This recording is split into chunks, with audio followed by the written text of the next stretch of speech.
إن الحمد لله نحمده ونستعينه ونستغفره ونعوذ بالله من شرور أنفسنا ومن سيئات أعمالنا.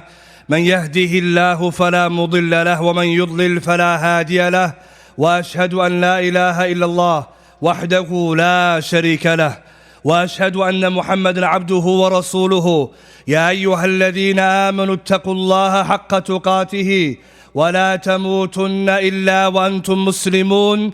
يا أيها الناس اتقوا ربكم الذي خلقكم من نفس واحدة وخلق منها زوجها وبث منهما رجالا كثيرا ونساء، واتقوا الله الذي تساءلون به والأرحام إن الله كان عليكم رقيبا. يا أيها الذين آمنوا اتقوا الله وقولوا قولا سديدا يصلح لكم أعمالكم ويغفر لكم ذنوبكم، ومن يطع الله ورسوله فقد فاز فوزا عظيما. فإن أصدق الحديث كتاب الله، وخير الهدى هدى محمد صلى الله عليه وعلى آله وسلم، والشر الأمور محدثاتها، وكل محدثة بدعة، وكل بدعة ضلالة، وكل ضلالة في النار. أما بعد أيها الناس. Allah subhanahu wa ta'ala, He says in His book, وَتَعَاوَنُوا عَلَى الْبِرِّ وَالتَّقْوَى وَلَا تَعَاوَنُوا عَلَى الْإِثْمِ وَالْعُدْوَانِ وَاتَّقُوا اللَّهَ إِنَّ اللَّهَ شَدِيدُ الْعِقَابِ. And cooperate in piety and righteousness, and do not cooperate in sin and transgression. Fear Allah, verily Allah is the most severe in punishment. Brothers and sisters, when it comes to for good deeds that a person can do, from the best of what someone can do is to give up their time, their money, their energy for Allah's sake, to serve the community, to volunteer, to give back. And this is an ibadah. Nabi sallallahu alayhi wa sallam, he encouraged it, he performed it before he became a prophet and afterwards. And we are in dire need in our time, in our community, for people to service the community, to give up their time, not their money, their time. Because there's different ways in which you can sacrifice a tadhiyah, to give up for Allah's sake. It can be done bil mal, with money, wa bil waqt, and with time, or bil nafs, and with the body itself. But when you look at the communities across the city, you find it's not the money that's the shortage. It's the manpower we can't find. قال الله تعالى ومن تطوع خيرا فهو خير له. Whomsoever voluntarily does good, that is better for them. Brothers and sisters, when Nabi sallallahu alayhi wa sallam first met Jibreel and he came to Khadija worried about his life, he actually thought that he was in danger. فقالت خديجة رضي الله تعالى عنها والله ما يخزيك الله أبدا. Allah will never forsaken you. إنك لتكسب المعدوم وتحمل الكل. He said, Nabi Sallallahu Alaihi Wasallam, she said, you work for the people who have no money. You literally carry the people who can't walk themselves to do good. Imagine, the brothers and sisters, Prophet Sallallahu Alaihi Wasallam helping people, carrying them. وَتَصِلُ الرَّحِمِ, and you tie the ties of kinship. وَتَقْرِي الضَّيْفِ, and you give those who are guests good treatment. وَتُعِينُ عَلَى نَوَابِ الْخَيْرِ, نَوَائِبِ الْحَقِّ, and you serve and you help in terms of the good causes. So these were the things he was doing before prophethood. And if you think it was only Rasul sallallahu alaihi wasallam, take a look at his best friend, the best sahabi, Abu Bakr as-Siddiq radiyallahu ta'ala anhu, when he wanted to leave in Mecca. Before the hijrah, Abu Bakr was going to make his own hijrah. And he met one of his relatives, Ibn Daghina. And this man, Ibn Daghina, he said to him, Abu Bakr, where are you going? He said, I'm going to leave the city, which you and your people are giving me a hard time. فقال ابن دغنة he said, مثلك يا أبو بكر مثلك يا أبو بكر. People like you, Abu Bakr, لا يخرج ولا يخرج. They don't, not allowed to leave the city, nor are they allowed to be expelled. Why? Then he says, you, Abu Bakr, تكسب المعدوم. You work for the people who can't work. وتصل الرحم, and you tie the kingship. وتحمل الكل, and you help those who are unable to walk to get to their needs. وتقري الضيف, and you give to the guests. وَتُعِينُ عَلَى نَوَابِ الْحَقِّ, you help in the good causes. Same thing they said about Rasul sallallahu alayhi wa sallam. Abu Bakr, that's his game plan, that's his life. That's what he does in his society. Brothers and sisters, when we look at the Muslims, that's the sign of Islam and the Muslimun. Wherever we are, we give back. We don't take, we give. And we're not people who are not unknown to our communities. Brothers and sisters, one of the biggest difficulties would be that if the Muslims need help and there's no one to help them, nobody has time to give anyone help. Somebody's poor, somebody's destitute, a mother is single mother, a widow, children who are orphans, who's taking care of them? In our heads, it's somebody else. But brothers and sisters, the reality is nobody. Because if every one of us is busy, Allah will ask us all. عن أبي هريرة رضي الله تعالى عنه قال قال رسول الله صلى الله عليه وسلم الساعي على الأرملة والمسكين كالمجاهد في سبيل الله أو القائم الليل الصائم النهار. متفق عليه. Nabi sallallahu alayhi wa sallam, he said that the person who works to help the widows and the orphans is like one who's fighting jihad in the path of Allah, or one who fasts all day, prays all night. What does this look like, brothers and sisters? Somebody who comes out looking for the people who need help. He gives up their time before their money, because you got to find them, you got to work for them. From these two examples I gave, brothers and sisters, the Imam An-Nawawi rahimahullah, Hafiz An-Nawawi, he says a benefit. He says makarim al-akhlaq, good treatment of others, being good to others, wa khisar al-khair, and having good qualities. These are the sabab al-salamata min masari' as-su. These are the causes to protect you from an evil ending. Many of us, we are worried how we're going to die. The way you live, the way you die. If you help others, Allah will make you die at tawheed wa sunnah. And how is this not true when there's another hadith that supports this meaning? Sana'i al-ma'rufi taqiyyu masari' as-su'i. Doing good deeds protects from an evil ending. And the opposite is true, brothers and sisters. If we're all busy doing what we're doing, and nobody cares about the community with their time and energy, how can you guarantee you're going to die upon tawheed wa sunnah? You can't tell yourself that. Because look what Abu Bakr as-Siddiq and Rasul used to do. And yet the Prophet was scared for his own life. And look what he does day and night. He helps people. He literally carries people on his back to help feed them. And he said to Khadija, I'm scared for my life. Brothers and sisters, we got to help ourselves by helping the community. Give up your time. Not your money, only your time. And you can see in our own community. We need people to help our community. People to come and volunteer. Whatever is needed, I'm there. And if you do this, Allah will reward you a reward you cannot imagine. Ibn Umar, he reports, radiyallahu ta'ala anhuma, the Rasul sallallahu alayhi wa sallam, he said, أَحَبُّ النَّاسِ إِلَى اللَّهِ أَنْفَعَهُمْ لِلنَّاسِ. The best of people in the sight of Allah, the people who are most beneficial to others. وَلَأَنْ أَمْشِي مَعَ أَخٍ لِي فِي حَاجَةٍ أَحَبُّ إِلَيَّ مِنْ أَنْ أَعْتَكِفَ فِي هَذَا الْمَسْجِدِ. He said, for me to walk with my brother, to fulfill his need, it's better for me to make i'tikaf in Masjid Rasul, Masjid Nabawi. For you to help somebody who is in need is better than making i'tikaf in Masjid Rasul, Masjid Nabawi. Brothers and sisters, this is a great encouragement for us because we're not like the others. We're not living in Medina, but you can be getting rewards for things that you do here in this city. Another version of the hadith, if you help other people, Yawm al-Qiyamah, Allah will save you from falling on the sirat. We all know the sirat. Yawm al-Qiyamah, everyone has to pass over the bridge over the Jahannam. وفي الحديث من مشى مع أخيه في حاجة حتى يثبتها أثبت الله قدميه يوم تزول الأقدام. Whomsoever helps his brother fulfill his need, Allah will protect his feet from slipping on the sirat يوم القيامة. Brothers and sisters, do we know what the sirat is? في الحديث of Musa في Muslim, قال عليه الصلاة والسلام ضحض المزلة.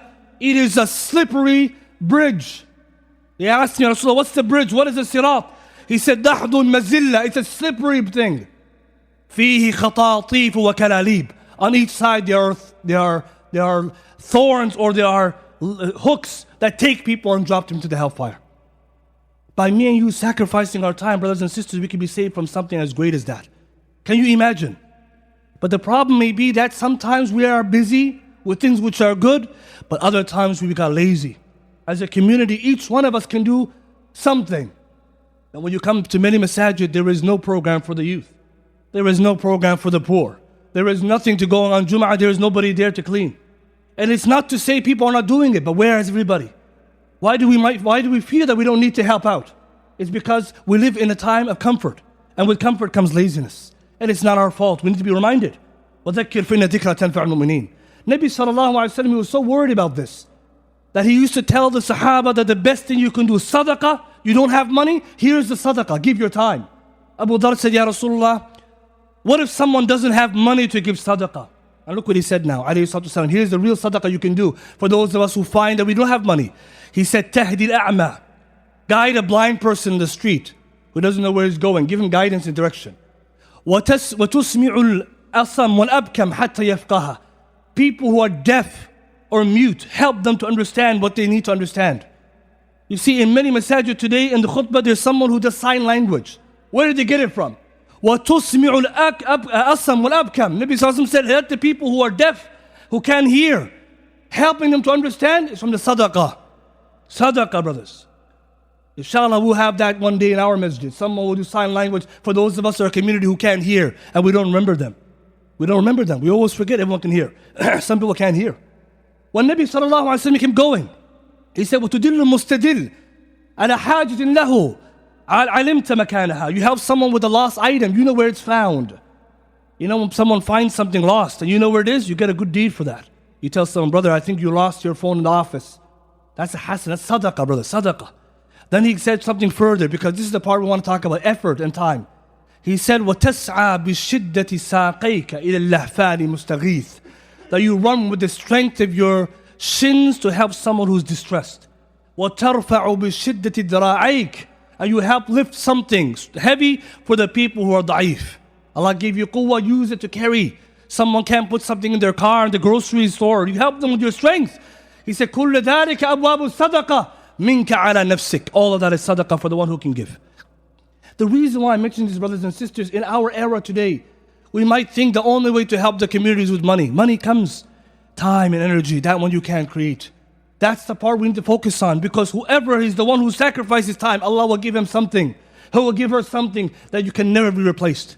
The rewards in the dunya akhir. Wallahu fi auni al-abdi ma kan al-abdi fi auni akhihi. Wallahi, brothers and sisters, whoever is in the support of their fellow brothers, Allah will be in support of them.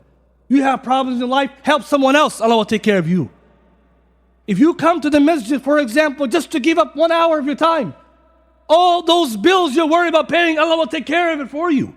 For the ulama, they say the meaning of aun al-abd, fi malihi, in his money, wa nafsihi, in his health, wa badani, his body, Allah will take care of all of it for you.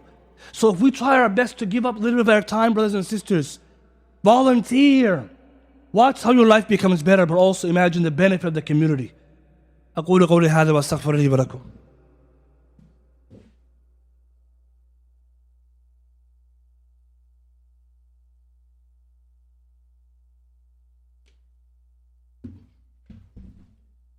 الحمد لله والصلاة والسلام على رسول الله أما بعد. The best examples of Rasul sallallahu alayhi wa sallam and Sahaba radiallahu anhum. So we have to mention examples. The first one, Nabi sallallahu alayhi wa sallam, how he helped the Sahaba in cooperating building the masjid. Something we did here in our own community, may Allah blessed us to do. The people, they came together in ta'awun, cooperation, the building of the masjid physically. And you can find that hadith in Bukhari Muslim, Nabi sallallahu alayhi wa sallam helping. But another interesting example, the day of Khandaq. The day of Khandaq, the day of the trench, when everyone was building the trench, Rasulullah sallallahu alayhi wa sallam, who has so much things to do. إِنَّ لَكَ فِي النَّهَارِ سَبَحًا طَوِيلًا. Nabi sallallahu alayhi wa sallam, Allah says, you have a long day. He's so busy, but he's never busy from khair. He's there building. فقال البراء بن عازب رأيت النبي صلى الله عليه وسلم يوم الخندق وهو ينقل معنا التراب. I saw Rasul صلى الله عليه وسلم day of Khandaq. He was carrying the dust with us, digging. Nabi صلى الله عليه وسلم, and he was reading the poetry. والله لولا الله ما اهتدينا. If it wasn't for Allah, we wouldn't be guided. ولا صمنا ولا صلينا. We wouldn't fast and we wouldn't pray. فأنزل السكينة علينا. Allah's sakina has come down upon us. وثبت الأقدام إذ لاقينا. And Allah will give us firm feet if we meet the enemies. والمشركون قد بغوا علينا. The mushrikun, the polytheists, they've definitely transgressed over us. إذا أرادوا فتنة أبينا. If they want any problems, we're going to deal with them. This is what he was reading to push them, to energize them. Nabi sallallahu alaihi wasallam, guys, giving his time, giving his energy. This is the best example. Because sometimes you might tell us, I'm too busy. Brothers and sisters, nobody's too busy. Nabi sallallahu alaihi wasallam would have made that excuse. But I want to mention another hadith many of us are familiar with, we might have forgotten. The hadith of Salman al-Farisi radiyallahu ta'ala anhu. The day he met Rasul sallallahu alaihi wasallam, he was in slavery. It's a long hadith in Muslim Ahmad, hadith sahih.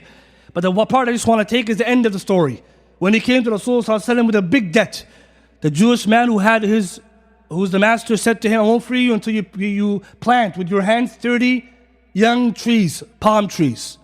300. So he went to Rasulullah complaining, this is the debt I have to pay, and on top of that some money. فَقَالَ عَلَيْهِ الصَّلَاةُ وَالسَّلَامُ أَعِينُوا أَخَاكُمْ. Help your brother. So what did the Sahaba do? He says, فَأَعِينُونِي. They came to help me بِنَخْل, with some palm trees. الرَّجُلُ بِثَلَاثِينَ وَدِيَّةٍ. One man came with 30 of them, another with 20, another with 15, another with 10. And then when they gathered all 300, they literally planted with their own hands. And Nabi Sallallahu Alaihi Wasallam is the one who did it and made dua, and he freed him from slavery. The benefit would take from this the money. But look what he said, Salman. The money and the time, they gave both. Salman said, يُعِينُ الرَّجُلْ بِقَدْرِ مَا عِنْدَهُ. Everyone gave what he could give. That's the key. You don't have to do what everyone is doing. You do what you can. But brothers and sisters, take a look today. It might be that the Imam does everything in the community. وَلَا حَوْلَ وَلَا قُوَّةَ إِلَّا بِاللَّهِ وَاللَّهُ الْمُسْتَعَانُ. That is not acceptable in any community. That the Imam has to do the work when there are others who are there. Nabi Sallallahu Alaihi Wasallam, he always look into the collective. وَتَعَاوَنُوا بِالْبِرِّ وَالتَّقْوَى. We have to work together. And brothers and sisters, don't tell yourself, I'm going to lose my time, I'm busy. Like I said, if you do for Allah's sake, Allah will take care of you. And to show you this, Allah subhanahu wa ta'ala tests us with our time. If you give it for Allah, Allah will give you more. If you give it up, just like if you give your money, Allah will give you more. Hadith Qudsi, Ya ibn Adam, tafarraq li'ibadati. O son of Adam, free your time for my worship. Then Allah says, if you do that, I'm going to fill your heart with riches and with poverty, and I'll fulfill your needs. Brothers and sisters, if you want to know the value of sacrificing time for Allah's sake, it goes back to the fact that whoever gives, Allah gives back. إِنَّكَ لَن تَدَعَ شَيْئًا اتِّقَاءَ اللَّهِ إِلَّا أَعْطَاكَ اللَّهُ خَيْرٌ مِّنْهُ. You won't give anything up for Allah's sake. If your time is the most important thing for you, give it for Allah's sake, watch what happens to you and your life. And I want to finish by reminding us of a story. Prophet Sulaymaan alayhi salam, we all know his story in the Quran. But one of the most interesting points of it is what happened to him when he made the mistake of delaying his Salatul Asr, until Maghrib, because he was busy looking at the horses, preparing them for the battle. And then the sun set and he didn't pray. حَتَّى تَوَارَتْ بِالْحِجَابِ. So he was very upset. So what did he do? He said, bring all those horses back to me. Imagine, brothers, horses, the value, Allah knows how much. And he slaughtered every single one of them for Allah's sake, because they distracted him from Allah. Then the story continues. Allah took him off the throne for a short period. He went to Masjid Aqsa, came back, made tawbah, and Allah gave him the wind. Imam al-Sa'di in his tafsir, he says, rahimahullah, from this story we learn, whoever sacrifices for Allah's sake, Allah will give you that which is better. Sulaymaan, he gave the horses, وَسَخَّرْنَا لَهُ الرِّيحَ. Allah gave him the wind. Allahu Akbar. Today, me and you, we got to think, brothers. We're worrying about so many things. Just come to the masjid, help your community, whatever you can, Allah will do the rest for you. That's the challenge. But when we look today in our community, the sad reality, not just this, our masjid only, any masjid you go to, there's nobody around, everybody's busy. And the suffering of the people who are in need.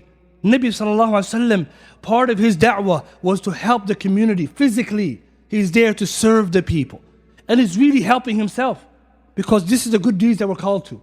But brothers and sisters, we need to encourage one another, especially in this era of ours. We don't have a government, Muslim government. And we don't have a lot of resources. We only have, after Allah, ourselves.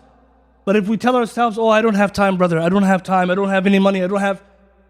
Allah will ask us, فَسَوْفَ تُسْأَلُونَ. Allah will ask you, what were you doing with your time then? What were you busy with your energy? The community wasn't that valuable? Again, as they say in English, put your money where your mouth is. That's a sign of real taqwa, and this encouragement, because the rewards that we can get, we cannot compare. Brothers and sisters, some of the Sahaba, the kind of sacrifice they made, me and you cannot even imagine. And I want to maybe complete with that, to remind the sacrifice is very big. But Allah subhanahu wa ta'ala made these legends because of the sacrifices they gave. One example, last one. Jabir ibn Abdullah radiyallahu ta'ala anhuma. Many of us, we know him. His father, when he died in Uhud, halaka Abdullah, what did he leave behind? Taraka tis'a or sab'a banat. He said, Abdullah, my father, Jabir said, my father Abdullah, when he died the day of Uhud, he left behind 9 daughters. That's all his sisters. So Jabir was worried, how am I going to take care of 9 sisters? Well, hadith says 7. So in order to figure it out, he married an older woman, a sayyib, not a virgin, an older woman who was married before. And Nabi sallallahu alaihi wasallam, when he asked him, Jabir, why did you do this? He said, Ya Rasulullah, my father, he died, left behind 9 or 7 daughters. And I didn't want to bring another young woman, I had another one to it. So if it's 9, it gets 10 young people. I need someone to take care of them.